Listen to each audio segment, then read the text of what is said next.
This video is brought to you by Mubi, a curated streaming service showing exceptional films from around the globe. Get a whole month free at mubi.com/speakingmovies. Belarus, 1943. A young boy named Fyodor Gaishun is fixing his gun with the dressing. Ahead of him are soldiers frantically moving around, packing their gear and carrying wounded men to safety. Suddenly, a faint sound of a whistle is heard from a distance. The boy turns around to see a young girl limping toward him, covered in blood with a whistle in her mouth. Once the girl stops moving, the two blankly stare at each other, their eyes lacking soul, emotionless and static. Любить. Рожать. As the boy murmurs a cryptic phrase and turns around to join the others, we see this. The scene you just saw comes from Elem Klimov's 1985 film Come and See, which is widely regarded as one of, if not the most disturbing anti-war films ever made. There are countless videos and articles discussing the film's unhinged depiction of violence and tragedy, and yes, there are a lot of disturbing moments in this film, but for me, it has always been this particular shot that made the biggest psychological impact. The most noteworthy aspect of this shot is its use of a split diopter lens, a piece of half-convex glass that can be attached to the main lens of the camera to create an illusion of a deep focus. This basically means that both Fyodor and the girl will be in focus despite their distance from the camera. Because this isn't how objects are normally seen, many films try to cover the out-of-focus boundaries between the two subjects to make the image seem more natural. However, in Come and See, the blurred space is never hidden. If anything, it's emphasized. This amplifies the strangeness of the image and creates a strong sense of unease in the viewers. Split diopter shots also connect the subjects that are in focus by, well, keeping them both in focus. By revealing the girl through a slow pan, the film links the boy's state of mind with hers, suggesting that the nature of the two characters' trauma is essentially identical. This is why in the preceding shots, the camera captured each character as if they were facing one another, when in fact they were most likely separated. It's a cinematic depiction of their situational connection and their physical disconnection. Neither Fyodor nor the girl are able to process the shared traumatic events that befell them. In short, they are alone, together. But this isn't the only split diopter shot in this scene. There is another shot that uses a horizontal split just minutes earlier. Another effect of a split diopter lens is that it allows the shot to provide more information. The hysteric energy of the running soldiers imply urgency, while the calm, impassive movement of Fyodor illustrates his mental detachment from the situation. By keeping both Fyodor and the soldiers in focus, the scene allows the foreground and the background to communicate their stories without interruption, and it's up to you to move back and forth between them to connect the dots. Tying this concept to the previously described effects, the resulting picture tells the story of a young boy in the midst of a mental breakdown, surrounded by horror, but silently locked inside his own head. This is why, despite the screams around him, Fyodor and the audience alike hears nothing but an irritating drone, and later, the whistle. As you can see, the essence and the true horror of Come and See is in the experience of an experience, a shared perspective, more than the rationale behind its narrative development. This means that the context required to better understand the dread of the scene has little to do with the story of the film, but with the rest of the film language that surrounds it. And the best way to notice the highlighted language is to cut the film into chunks and observe their repeating patterns. Come and See can be divided into roughly 12 sequences, each with 3 prominent tricks: the sound, the color, and the camera.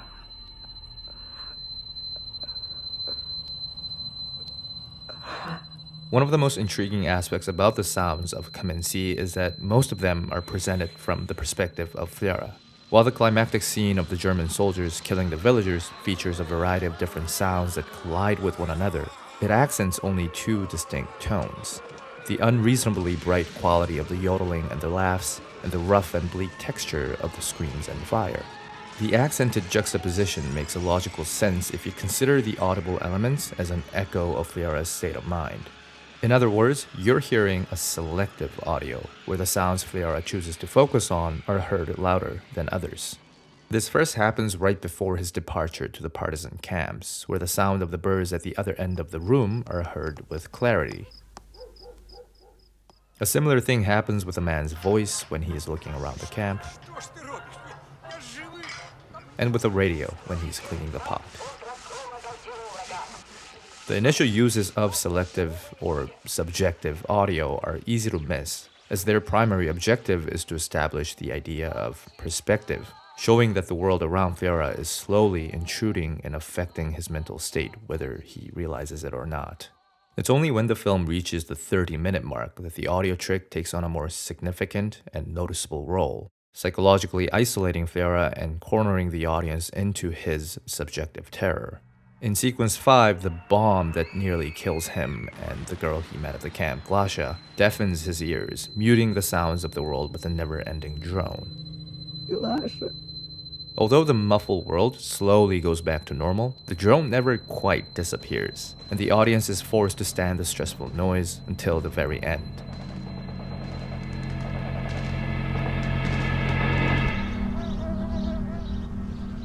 In sequence 6, the buzzing of the flies enters Fleora's subconscious, adding an incomprehensibly repulsive energy to the setting.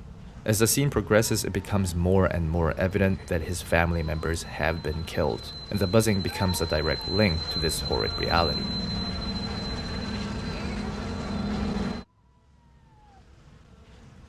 When the truth is visually revealed, the built-up tension from the audio makes the violent aftermath that much more disturbing. In sequence 7, the same trick is used as a tool of dramatization. Here, Fleora plows through the group of surviving townspeople to find his dying uncle, the same uncle who warned him against digging up holes to look for abandoned guns at the start of the film. At first, the crying of the townspeople is all he can hear. But as soon as his uncle begins to talk, the loud cries of the people disappear, and it's only his uncle's words that remain audible. Nearing his last breath, his uncle blames Fleora for finding the gun, suggesting that the Germans probably found them because of his actions. With this, the mourning of the crowd returns, and Fleora is sent into a spiral of guilt and despair. The overtly selective audio exaggerates the gravity and immersiveness of the situation, but never lessens the believability. After all, from a subjective point of view, the apparent manipulation is a rather authentic reflection of reality. That's why from this point on, the film repeatedly mixes in the rumbling of an airplane engine as a part of its main ambience, and spotlights it in moments of extreme violence. The cruising aircrafts are a symbol of Fleora's guilty conscience, reminding him that all the pain and suffering of the people around him could have been avoided if he didn't look for that gun. Of course, the attack would have happened regardless. It's really not his fault at all, but he doesn't know that.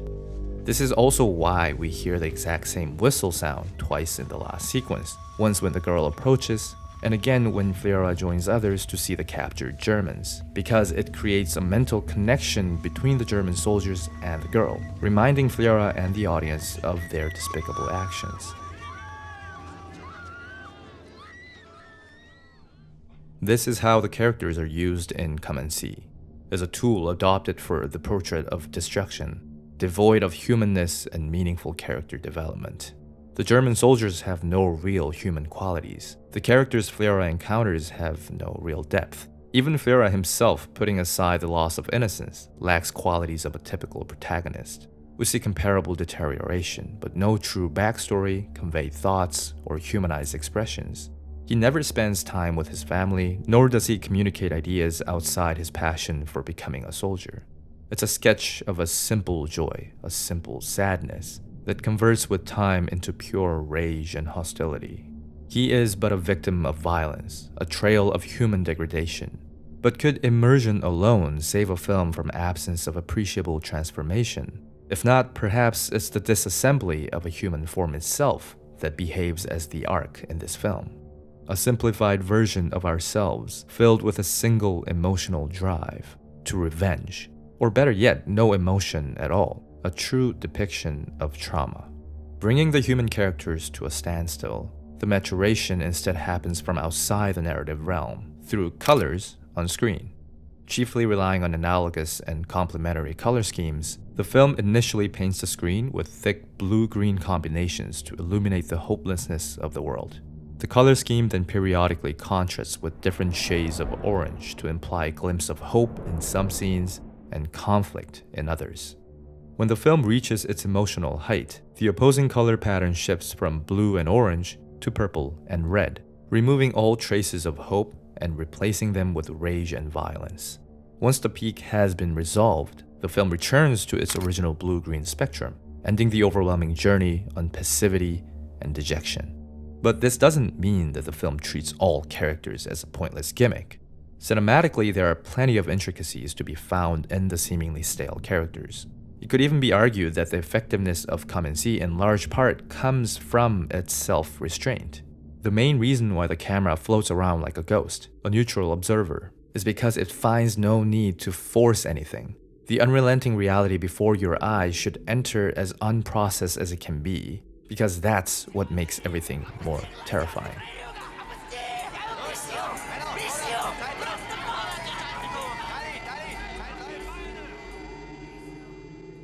Like the sounds, the emotional overtone of the scenes evolve with the movement of the camera, going from excitement, sadness, and an ominous inkling to threat, fear, and eventually, terror.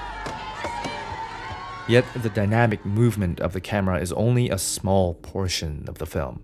The majority of the shots present in Come and See is static, with over 60 of them being medium to regular close-up portrait shots.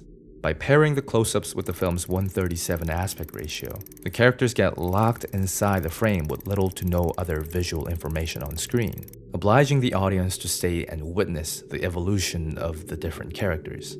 This is most evident from the gradually mutating portrait shots of Fiora, which illustrates the detrimental effects of war and develops his character without verbal explanations. But the same principle applies for other characters of the film, as the portrait shot essentially photographs a moment in history, telling an untold story of an individual with just a stare. In one way, the characters are communicating through that stare, stating our inability to intervene. What started off as the characters looking outside the frame switches to them looking directly at the audience, and by the end it becomes the audience who are looking at them, as if gazing at a mirror. Почему ты молчишь? The frequent use of portrait shots in Come and See is as questionable as it is impressive, because in most cases, such a theatrical shot would diminish the immersion by reiterating the existence of the camera outside the screen. So how does the film manage to bypass the negative symptoms of the stylish composition and only underscore the strength? Indeed, the film's unique direction isn't the only thing that helps cover the side effects. It's also because Come and See fully embraces the theatricality of its techniques. The dramatic choreography of the actors and the camera is apparent from the start, staging the scene like an arena and having the characters move toward or away from the camera to create depth instead of having the camera do the work. But they never once feel overdramatic. Rather, each scene feels like a true motion picture, a combination of still images that create an illusion of movement. They operate like a photograph.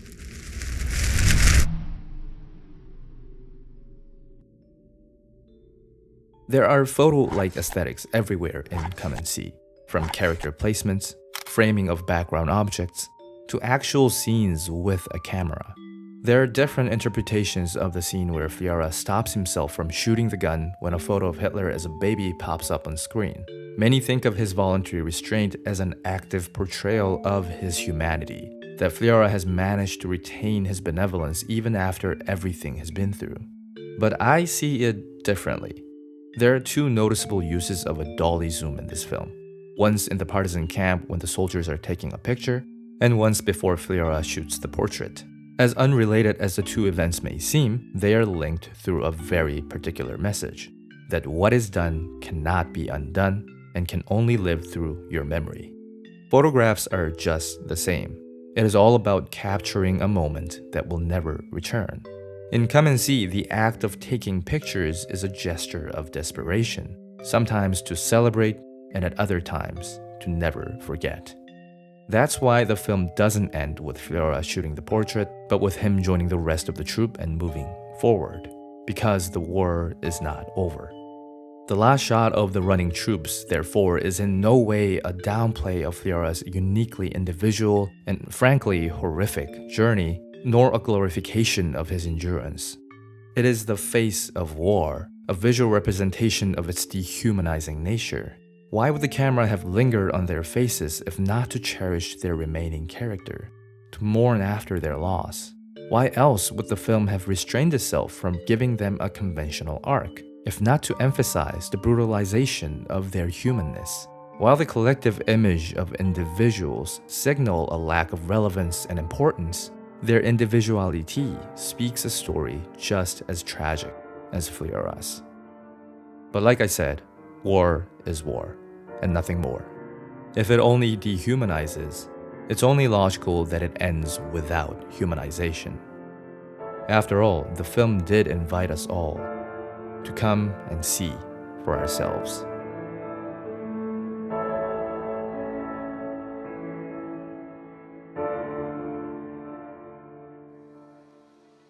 Hello everyone, thank you so much for watching. While Come and See is no easy film to watch, it is also a beautifully shot and crafted film with so much to learn from. And I hope this video conveyed that enough for you to go check it out if you haven't already.